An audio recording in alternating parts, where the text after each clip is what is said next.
A do do do do do. A do do do do do. We decide the way it goes. The people over the party. Use your voice. Take control. The people over the party. We the voice. Every choice. Stand together over the party. You know, I ain't even know how deep it go. I used to think it didn't even matter. Now I see it in the way we live. If we don't choose, it's chosen for us. That matters. You matter. Right now matters. Vote for your future. The people over the parties.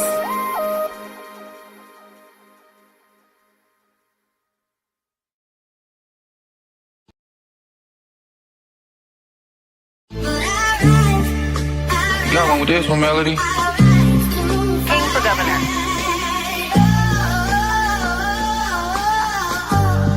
King for governor. Governor. The people over the parties. How could the parties be over the people? We stand, we ride. No matter what's wrong, we gonna make it right. The people over the parties. How could the parties be over the people?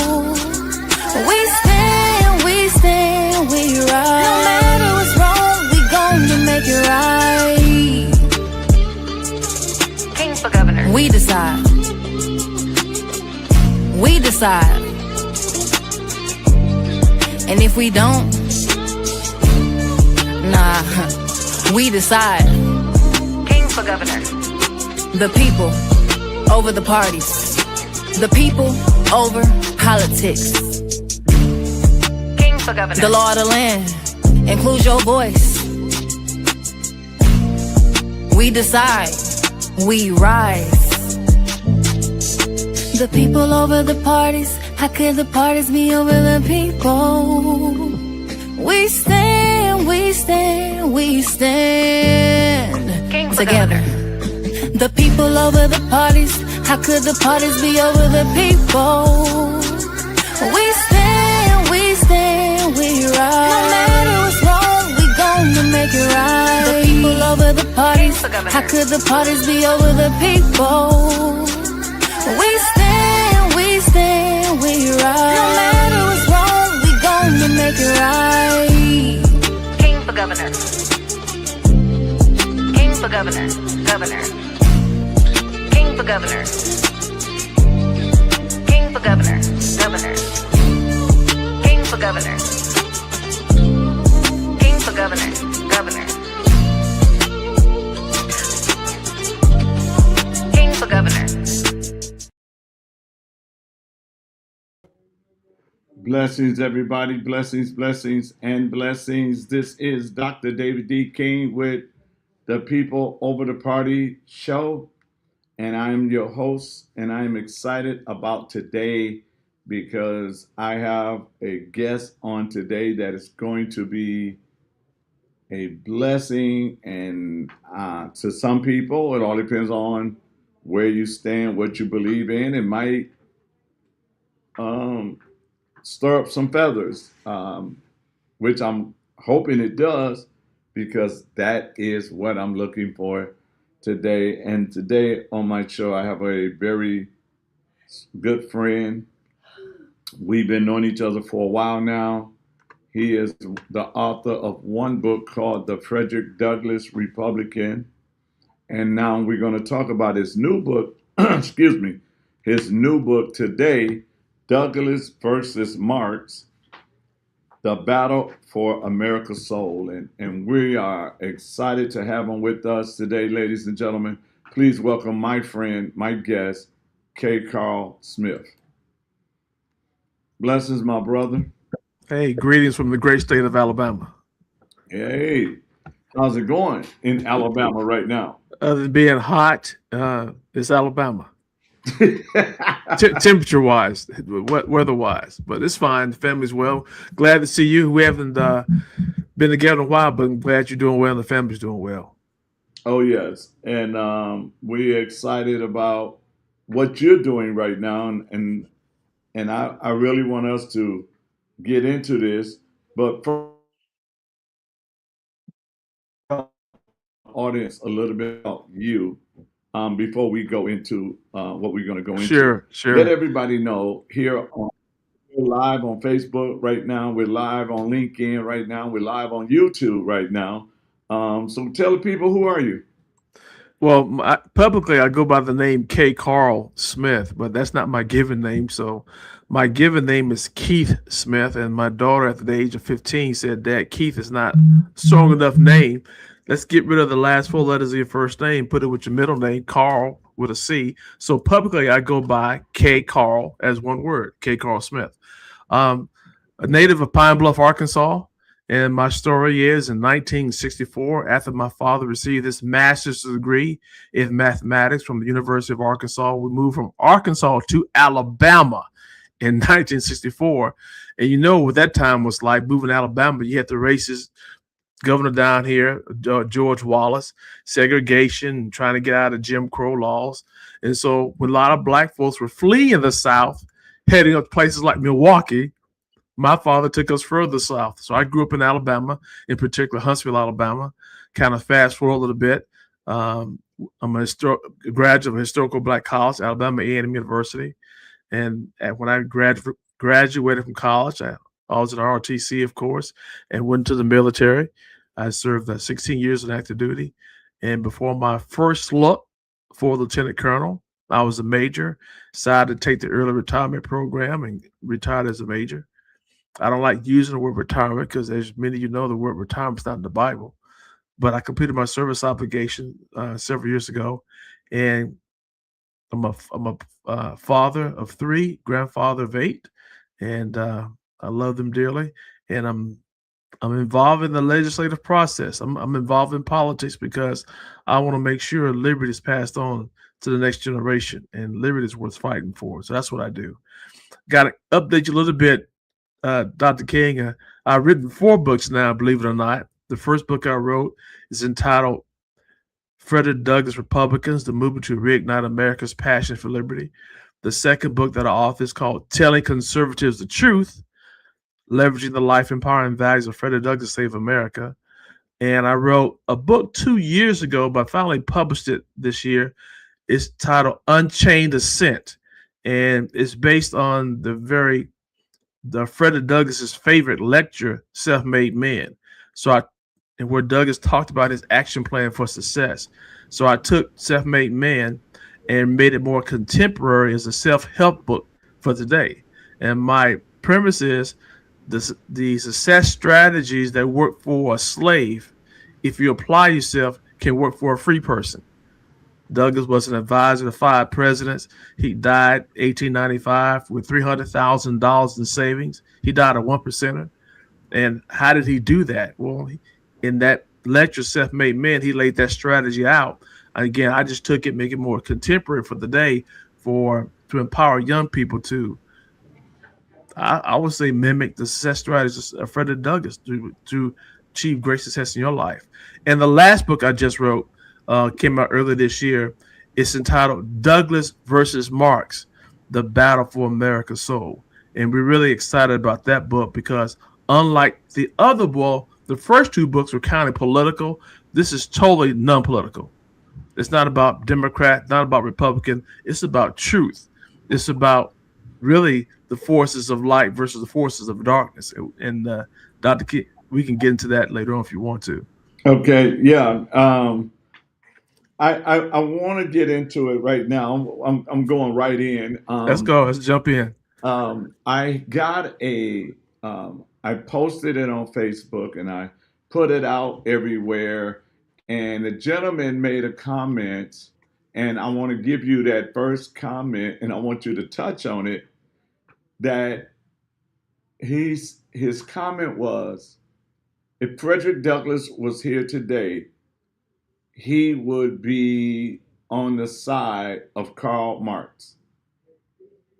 Well, I don't know where he got that mess from, because Douglas and Karl Marx. Here's the thing: Douglas and Karl Marx were both born in the same year. That's what's so unique about this. They were both born in 1818. Karl Marx was born into a bourgeoisie comfort family. His father was a lawyer. Douglas was born into slavery. See the contrast? Yes. Karl Marx wrote about oppression, and so did Douglas. But Karl Marx never experienced any oppression. He came up with different theories about oppression. He formulated these theories while sitting in libraries and coffee shops, while Douglas was on a plantation in Maryland being whipped. So it was interesting. Two men looked at oppression in the world and came up with two different worldviews. I would probably say to this gentleman, it's not that Douglas would be in line with Karl Marx. If Karl Marx had to come to Jesus meeting, he'd be in line with Frederick Douglass. So what made you want to write a book called Douglas versus Karl Marx? Well, I've always been a student of Frederick Douglass for the past almost 20 years, just reading him, read all three of his autobiographies, everything. I read every one of his lectures. He wrote all his speeches out.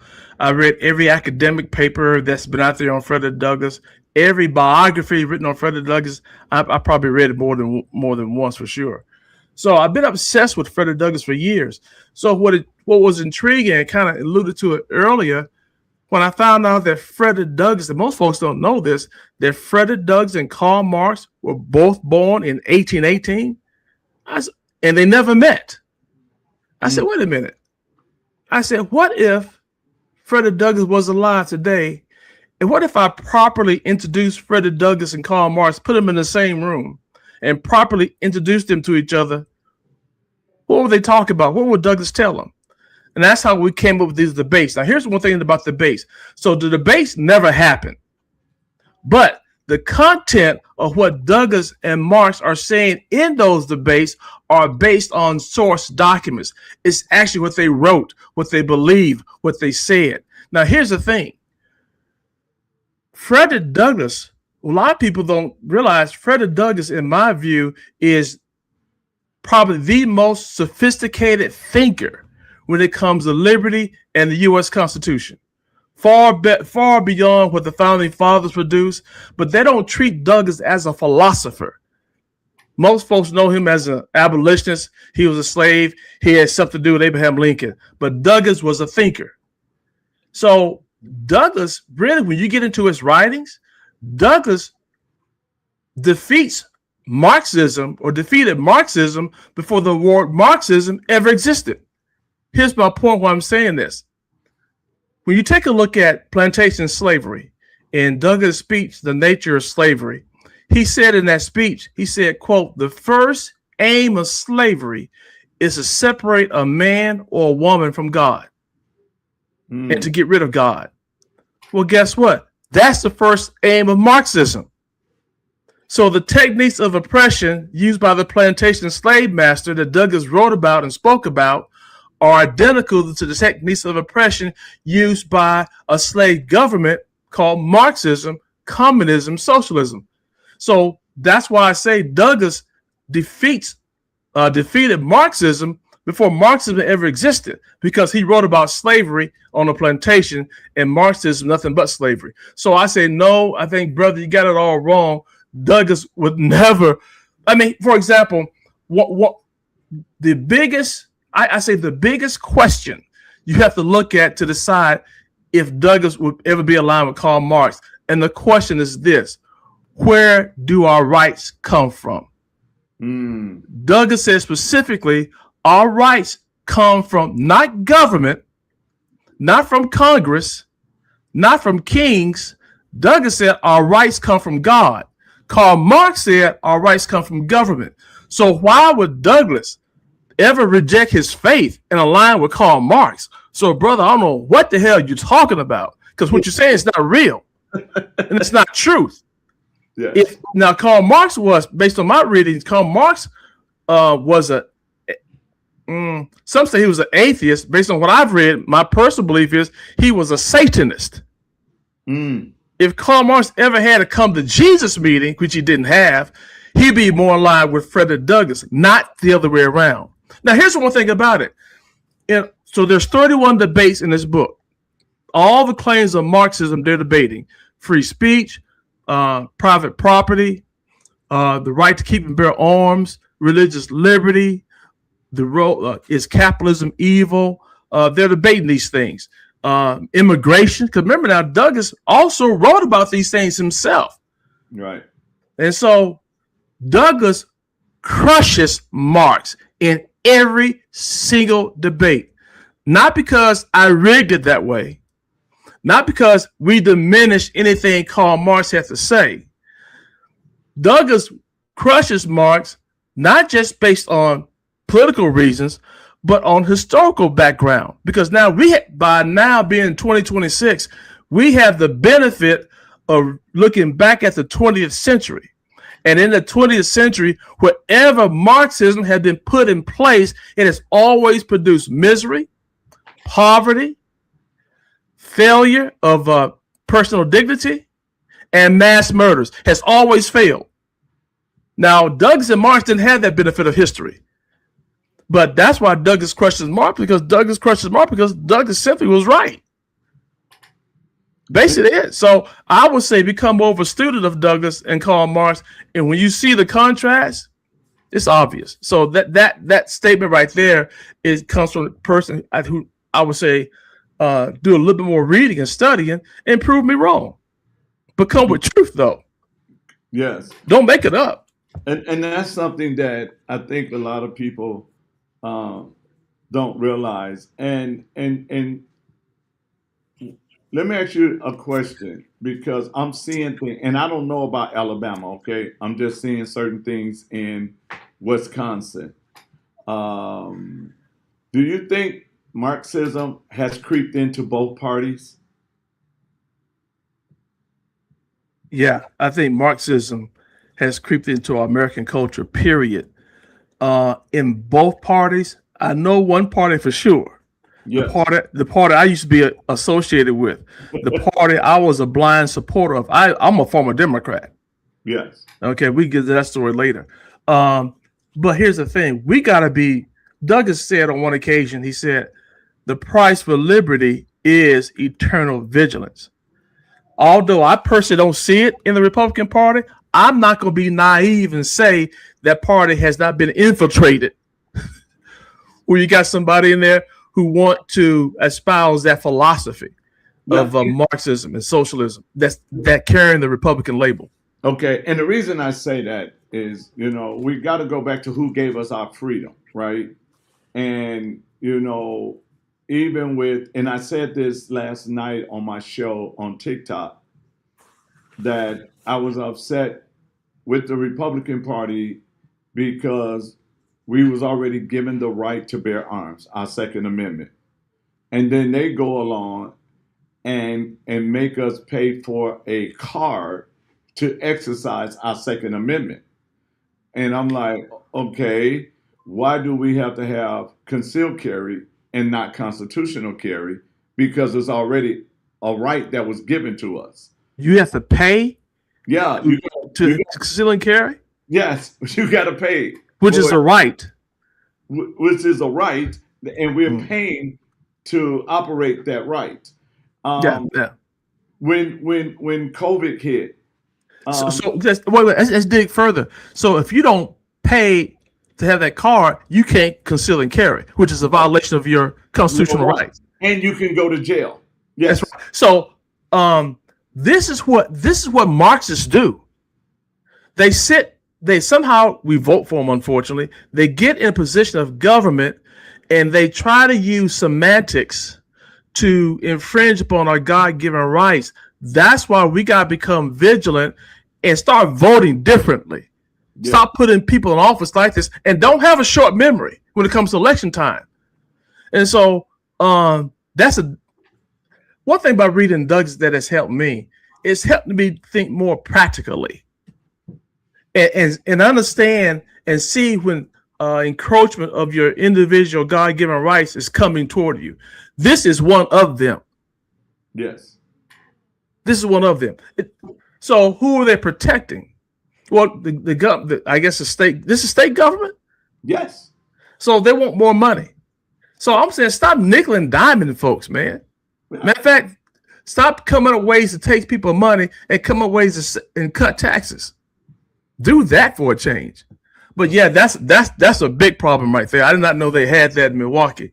But yeah, Wisconsin has, and it was done by the Republican Party. Instead of giving us constitutional carry, which is our right, you have to get a card and you have to pay every 5 years, renew your card. How much is it? How much is it?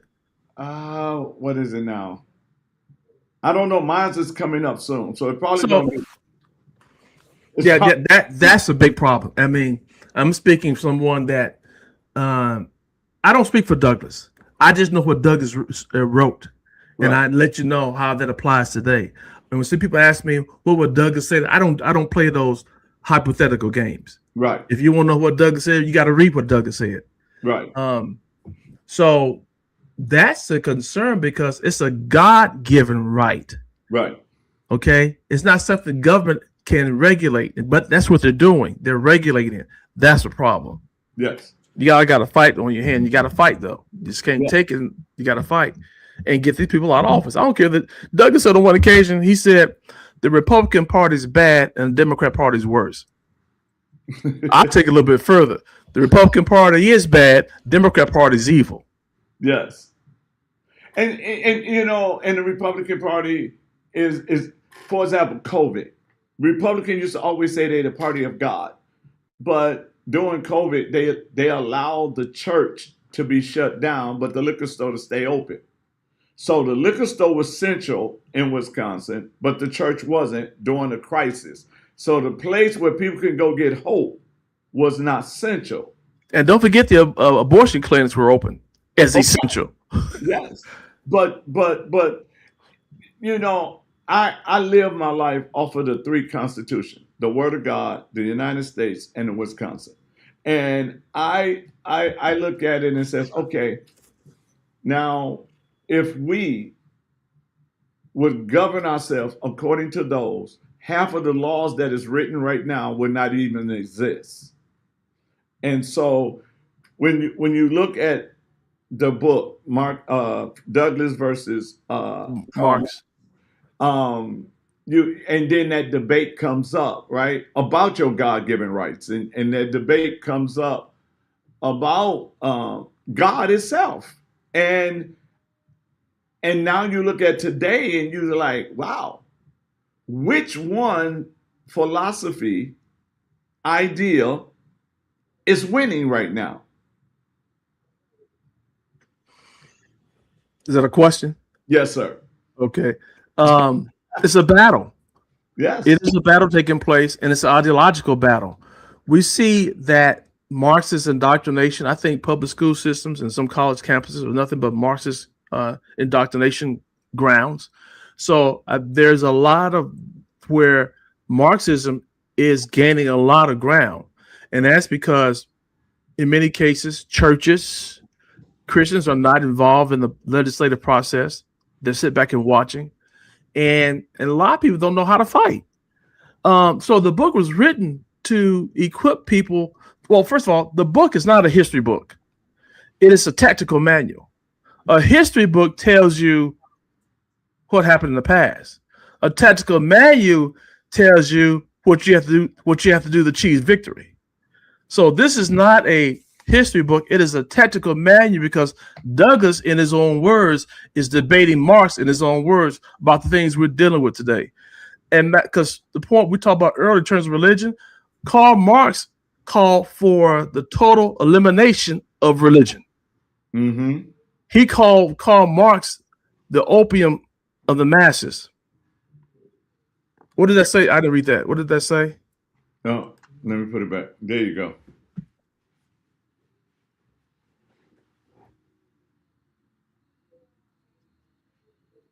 They being who? Talking about political parties? Yeah, that's what he's talking about, political parties. Yeah, yeah, you're right. I said they one thing I'm not going to be a apologist for the Republican Party or the Democrat Party. I'm gonna call both of them out, Right. because the standard is higher than being part of a party. I'm not a patriot of a party. I'm a patriot for humanity. I'm a patriot of God first, right? Not of a political party, because both parties have done some kind of dirt to black folks, in my opinion, and history is out there. So I'm leery of both of them. But anyway, that's another subject for some other time. But Karl Marx called for the total elimination of religion, and he called religion, quote unquote, the opium of the masses, meaning that religion does nothing but make people lazy and docile. So when it comes to fighting for justice while on earth, they don't fight. They try to wait and get their reward in heaven. Well, Douglas, in many of his writings, was totally the opposite. Douglas said, it's because of my religion I became a warrior for justice. So my religion, my faith, did not make me docile and lazy and milquetoast and inspire to become a warrior. So again, based on the writings of Douglas Karl Marx, they looked at the world and wrote about oppression, came with totally two different worldviews, right? And Douglas centered his based on God-given rights. And Karl Marx had his centered on man judging, ruling other man, and getting rid of God. And there's a debate that talk about secular. So, for example, one of the things I studied in reading Marx and Douglas believed in the right to keep and bear arms for self-defense, for protection. Yeah. Karl Marx believed in the right to bear arms too, only for revolution, not for individual protection. He said, let the people keep their guns so they can have an overthrow. But once the overthrow takes place, they're going to come take your guns. Yes. Okay. But Douglas believed, no, you have the right to bear arms to protect your family. And by the revolution, that may come later if need be, but you got to protect your family. And that totally different. Even with parental involvement in education, Karl Marx said the state, the government, should run and decide what your child should learn, and the parents should not be involved in that process. Doug's totally different. That's why the state is telling and government is telling parents now, your children belong to us. That's Marxism. Yes. And see, what a lot of folks don't know, Dr. King, is this. They know Douglas's life. They know he was an abolitionist, but people don't know the arguments of Douglas. They may quote him, one little 2 or 3 sentences what he said, but that don't mean you know the argument. But once you know the argument of Douglas, number one, it makes you think. Number two, once you know the arguments of Douglas, it totally dismantles Marxism. And that's why the left don't talk about Frederick Douglass. They cherry pick him like they're doing this What to the Slave was the 4th of July that's coming up here this week. We got to talk about that, by the way, because a lot of folks, what people do, they cherry pick Douglas.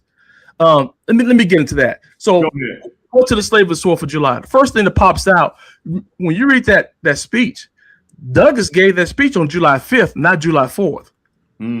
Why did he give it on July 5th and not July 4th? Because at that time, before the Civil War, a lot of blacks, to show their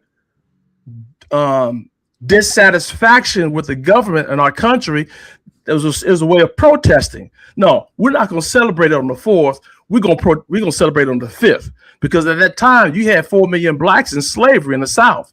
So to show their protest, blacks would not celebrate the 4th of July on the 4th. They'll celebrate on the 5th. So when Douglas gave that speech on July 5th, that was not because of a scheduling conflict. That was intentional.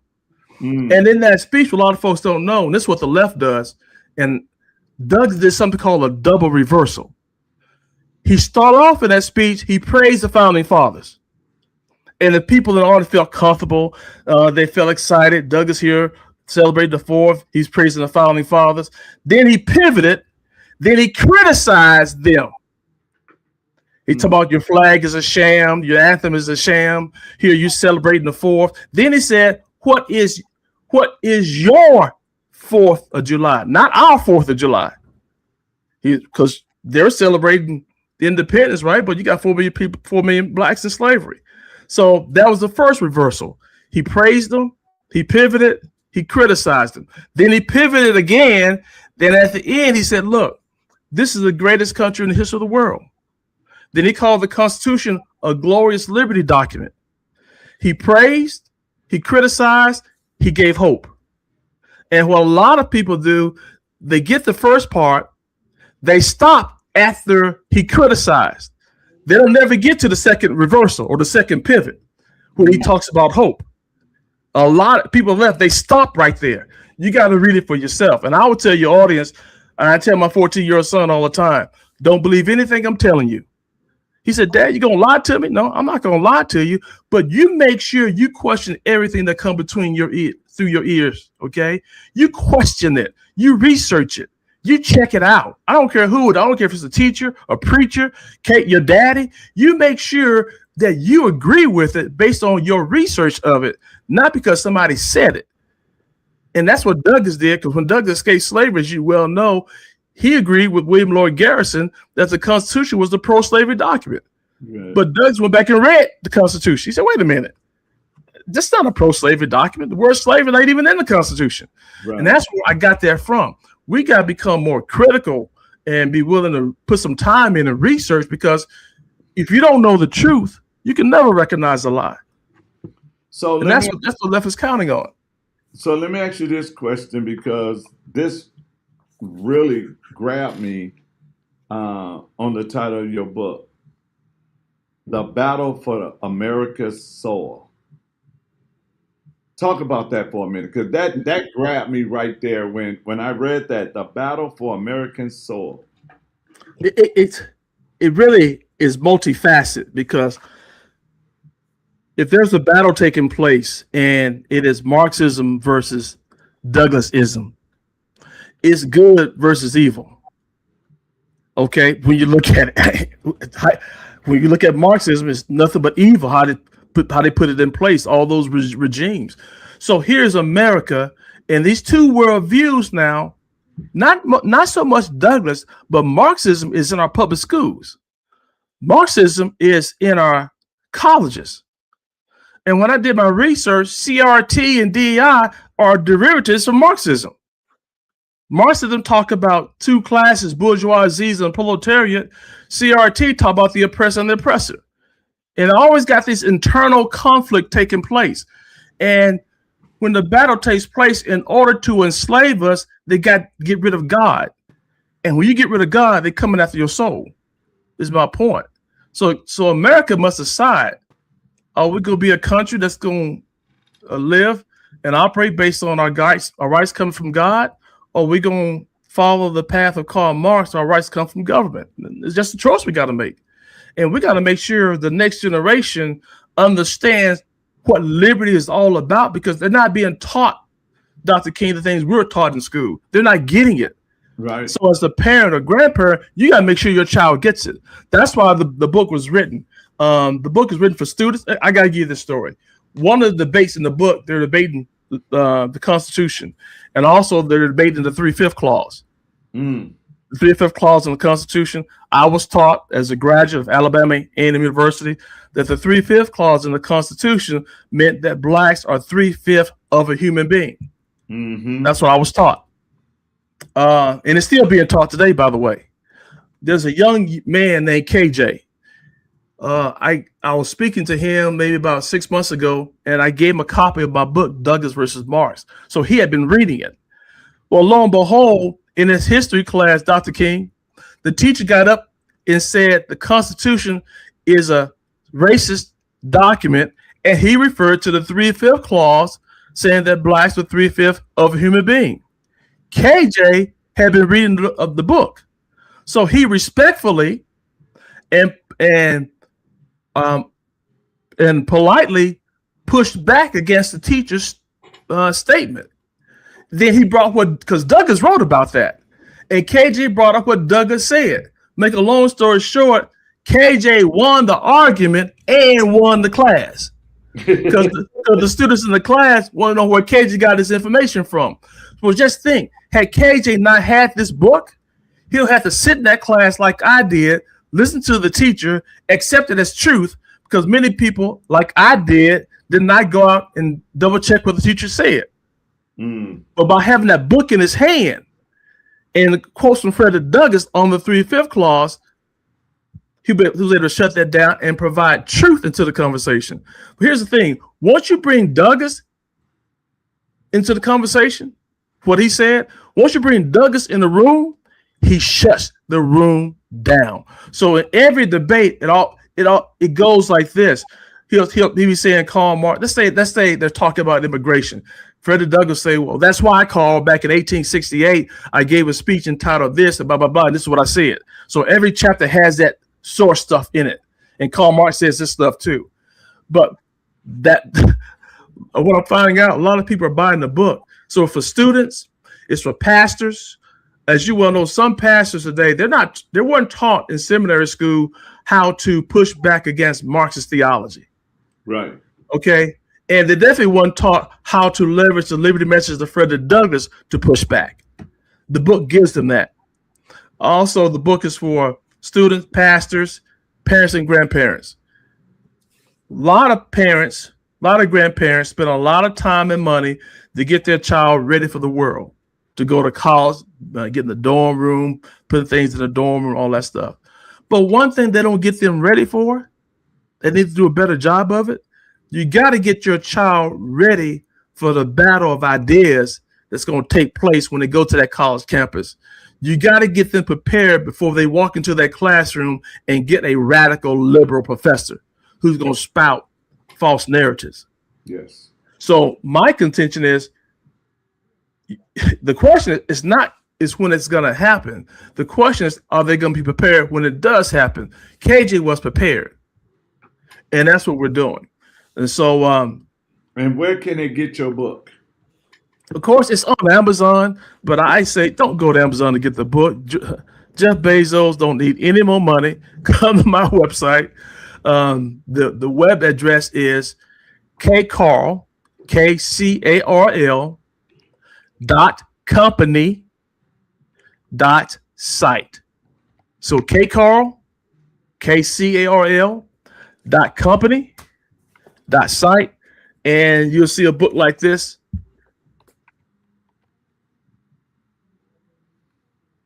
Douglass versus Marx, The Battle for America's Soul.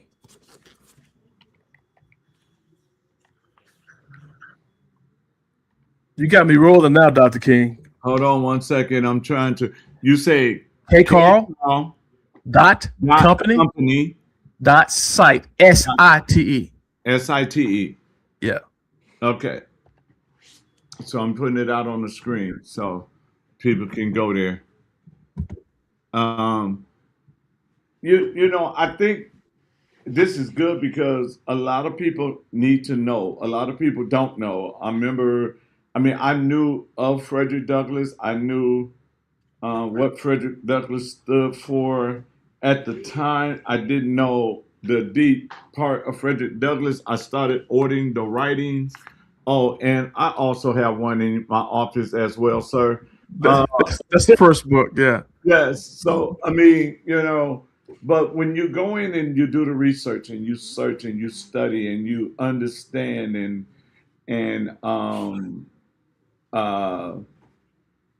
understand the influence that Douglass had, the same influence that Karl Marx has.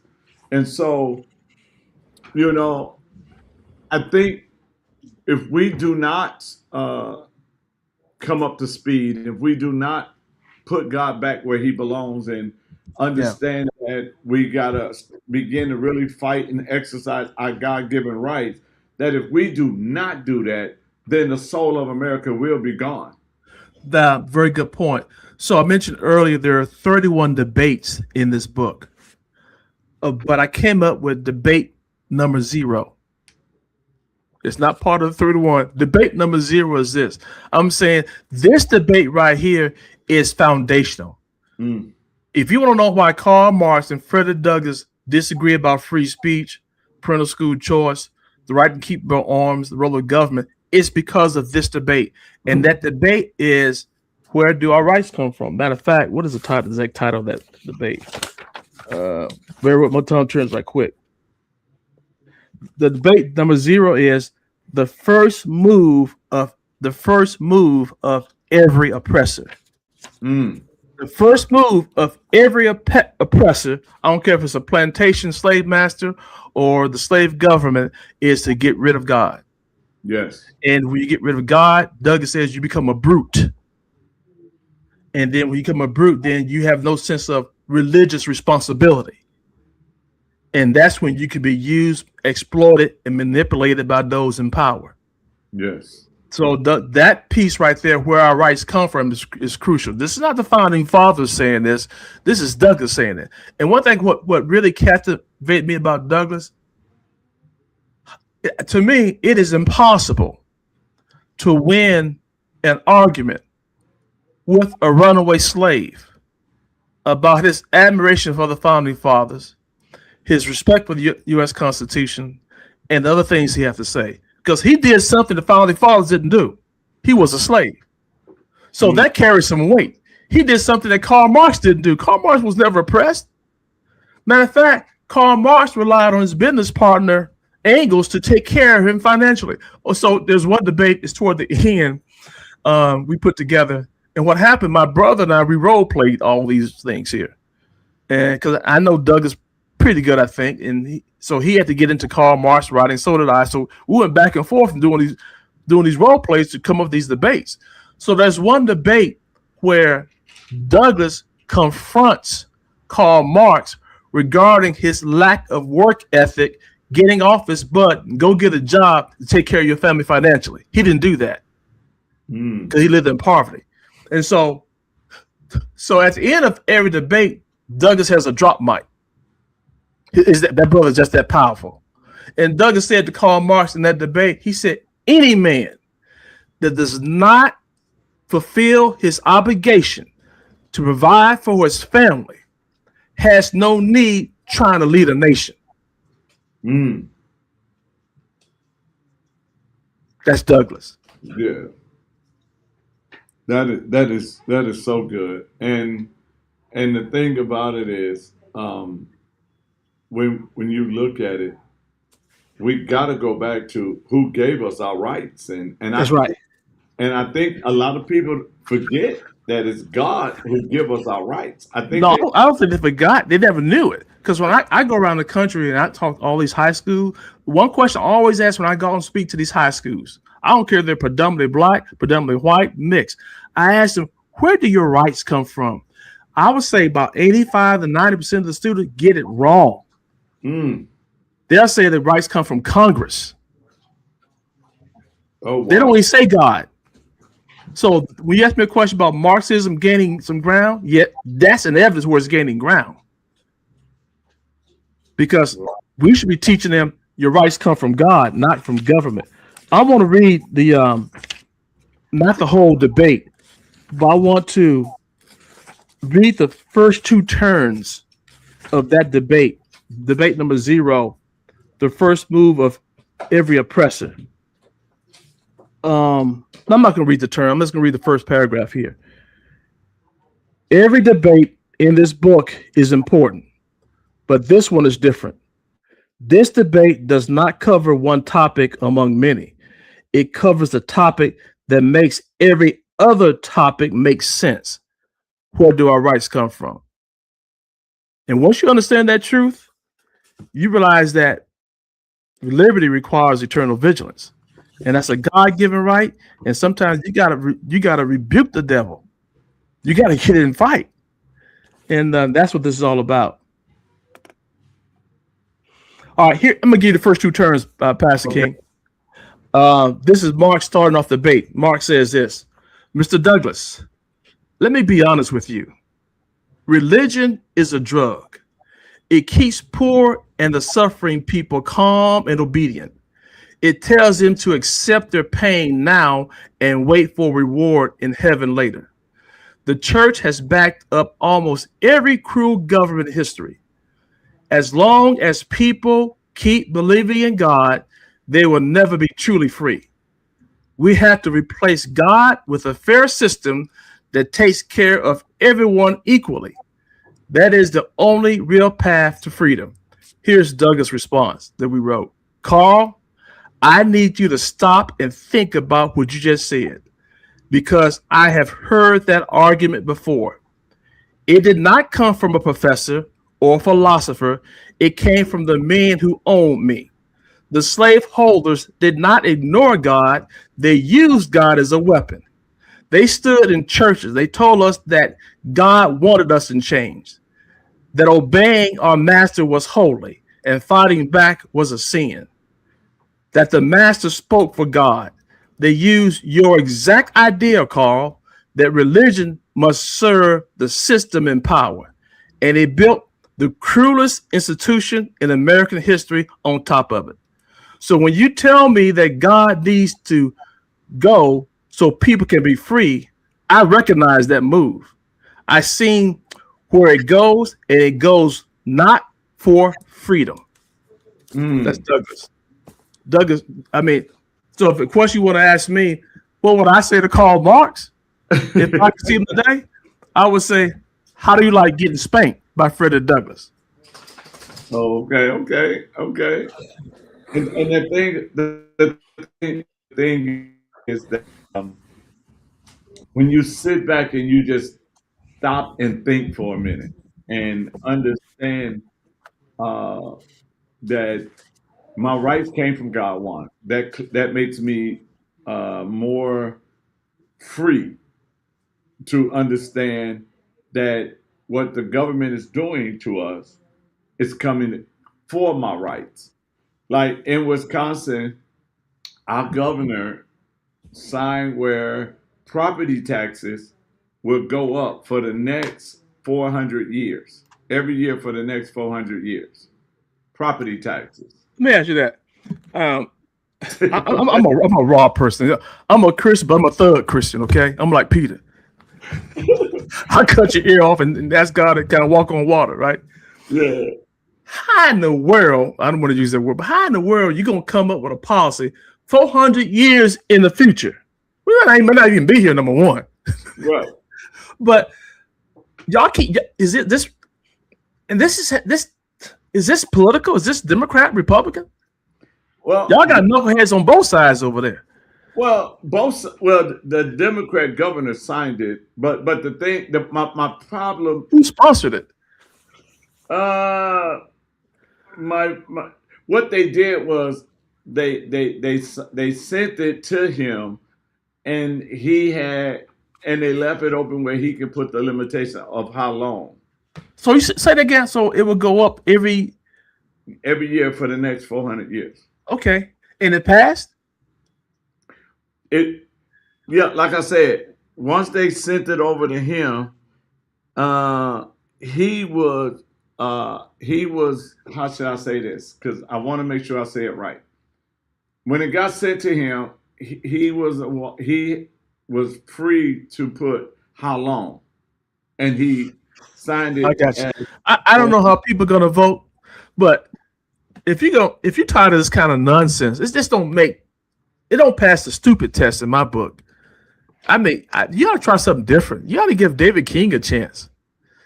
Now, does it come from these fine institutions these other people are running from? We don't need all that. You know, Douglas has 0 days of formal schooling. 0 days of formal schooling. Okay, but he was a practical thinker and probably the most sophisticated thinker in American history. If y'all got people passing laws like that, Dr. King, I'll be giving you a chance, man. You can't do no worse. You know, I tell people this. Both parties is not for the people. And this is why our slogan is the people over the party, just like the name of this show, the people over the party. Both parties is only looking out to stay in power. They're not looking. That's what it's all about. Yeah. And when it comes to the free market system, it's crony capitalism. And they do it on the backs of people. It's not part of their clique. Right. And so the Republicans now are saying we're coming to save Wisconsin. You're part of the problem. How can you save us if you're part of the problem? Good point. You know, what makes them different? I mean, What makes them different? And here's a problem we got. No, I want to get this out of my head. You know, I don't have a senior moment on you. This whole thing about redistricting, they're going crazy in the South because of redistricting. And what's happening, Right. like here in Alabama, now that the Supreme Court has come down and said you cannot use a district cannot be drawn up based on race. So now that's going to hit black representation. Matter of fact, we have we have a total of 7 congressional districts in Alabama. Right now, two of them were Democrat. They're gonna get rid of one of them, and they go out of so this because it's a Republican state, and they're gonna let the Democrats have one. My thing is this personally, I don't think a district should be drawn up based on race. I don't think it should be that way. It should be based on the community, what's around that community, based on that. But here's the problem I have with this: that Republicans right now do not campaign in the black community. No. Do it now. So when you drop, let's say Alabama comes up with this 7-0 district where all the districts lean Republican. And they know by going 7-0, 0 leaning Democrat, they realize that they're going to draw the districts where they don't have to worry about getting the black vote. That's right. If you're going to ignore the black vote, you're going to ignore the black people, and you're not going to put policies in place to address their issues. Yeah. That's my concern. So I can argue this redistricting both ways, but my thing is both parties should be able to get into the communities and campaign and ask for votes, not to ignore people's a particular community. That's what's going on now. You know, I say it like this. If we go back to the beginning, we don't have to worry about redistricting at all. And what I mean by that is if we go back to vote for the individuals and not the parties, then no matter how they draw it up, if we put the people first in anything, because you remember we used to have a Republican president and a Democrat vice president. So if we go back to voting for the individuals and not the parties, then we don't have to worry about how they redistrict it if we go and vote based on individuals and not parties. That ain't gonna happen. You know that, right? Yeah, but It's not gonna happen. But the one thing is, I think the way districts should be drawn. This is my opinion. It should be drawn where you don't know the outcome of those districts based on numbers. right. It can go either way. That means both parties got to get in the communities, all the communities in that district, and campaign, not to ignore one set of people or to take another set of people for granted, like you go get their votes anyway. So that we talk about that some other time on the show because that's really getting into the weeds on that. So we got about 5 more minutes. Is there something you want to share? 'Cause I definitely got to have you back because we got to finish this. But Yeah, if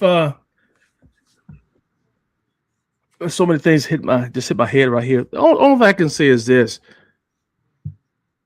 what kind of country are we going to leave for our children? And my prayer is, my effort is, my legacy that I want it to be, I want to equip my children, my grandchildren, to be warriors for justice, warriors for Christ, and understand that their rights come from God, that no government can take away. Because if they don't have that understanding, guess what? It's going to be taken away. And why is that people are coming to this country from other countries, risking their life? Because of the opportunity and our basic belief that our rights come from God, not government. So, but to do that, I think that how we help our young people to push back against this Marxist agenda is to leverage Frederick Douglass' liberty message. And that's what the book does. It equips people to become better messengers of liberty, how to push back against Marxism, and how to stand strong in this culture war that we have going on. Stand strong as a Christian, stand strong as a believer in liberty. in our God-given rights. And Frederick Douglass has been the answer all along. People just don't look at Douglass as a philosopher, which is a shame, as a thought leader. And that my goal is to make people understand that Douglass was a major thought leader and a philosopher. Now we got to choose to leverage it because he left us a literary legacy where he writes about everything we're dealing with. And so that's what the book is about. It's an empowerment book where we can pass on to the next generation how to fight, how to win, and how we can win right now, and hold both parties accountable. I think that we got to do a part 2, and because the good thing about your book is it shows the views of both. It shows how Douglass triumphed. Yeah. But One thing, hey, Pastor, one thing I did mention that's very important. So at the end of every debate, there's a reflection, the moral of the story, just like reading Aesop fables. Remember that? There are talking points that you can use to help you, empower you to become a better message of liberty in your private conversations. And at the end of every debate, there are at least 5 discussion questions and answers or guided solutions to those questions. So the book is really a curriculum. It's really curriculum. Okay, that means that if you want to teach in like a small group pastor in your church, there's 0 prep time. All you got to do is present it because everything else is in the book, the questions and the answers. Okay, that's good. And That's good. so I have 8 grandchildren. I mentioned to you earlier before we got on the show, and the age of my grandchildren range from 3, 5, then goes like from 10 up to 20. So I sent a book to my son for the grandkids. The older grandkids, those like in 7th grade and above, called back, said, Paul, I want my own book. I don't want to wait for their big brother or sibling to finish it because it's so powerful, but it's written at a level they can understand it. And what a lot of people are doing, Pastor, a lot of parents are taking the book and they're reading it to their child at night as a bedtime story. Just like reading Aesop fable, because there's more to it, to help them understand what liberty. Because think about it now, Douglass was an ordained minister. So the book has a strong Christian base to it because that was Douglass' belief. He was a minister. And Karl Marx was a Satanist. Karl Marx died in abject poverty, absolutely broke, a pauper's grave he was buried in. Douglass had $300,000 in savings. Now you tell me, which ideology do you gonna follow? Karl Marx or Frederick Douglass? And one point I want to make is this, and I'm gonna shut my mouth up when I say this. I read an article about Thomas Sowell, the conservative economist. A lot of people don't know that Thomas Sowell, in his earlier day, he was a devout Marxist. And somebody asked him one time, well, what happened, Mr. Sowell? You're now this world famous conservative economist. Thomas Sowell said, well, what happened was I finally heard the counter argument. The best and effective counter argument to Marxism is Frederick Douglassism in his own words. That's what the book does. So if you got somebody that's been indoctrinated to Marxism, that's going to go off to college, maybe get indoctrinated to Marxism, prepare them before they go. Prepare them before they walk on that campus, walk into that classroom like KJ did.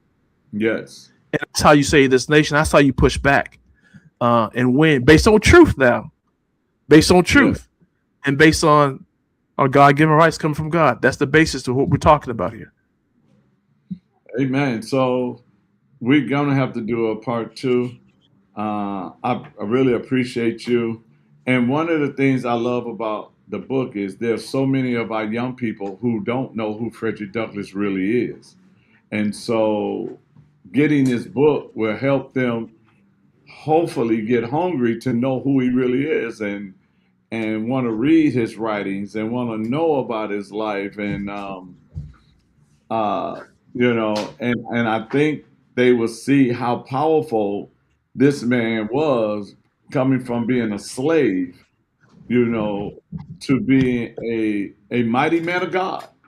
Yeah, So yeah. God used that brother in some outstanding ways, and we should be thankful that we have the life and the liberty message of Frederick Douglass to wake us up and to empower us to push back against evil. And I'm talking about the evil of Marxism, the evil of socialism, the evil of communism, and yes, also, and capitalism ain't perfect either.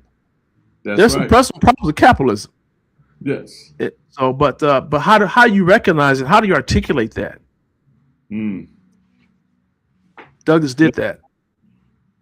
So again, we thank you for being with us for this hour, uh, and we got to do it again because the hour goes so fast.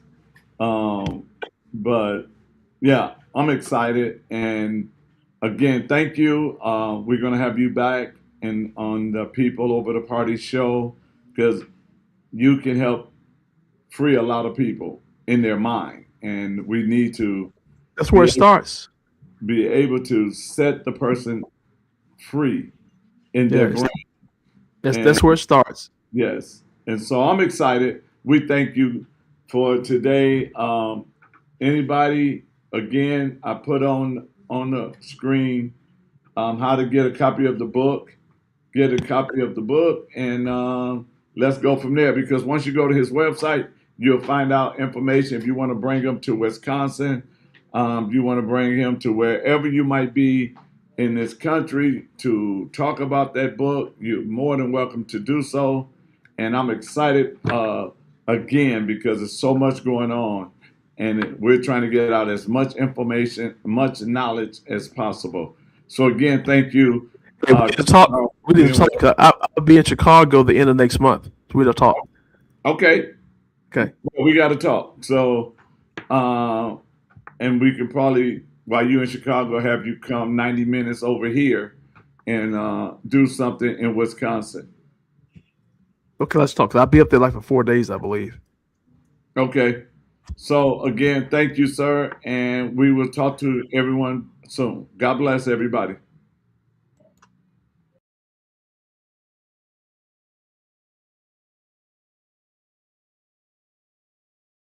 You got one with this one, Melody? King for governor.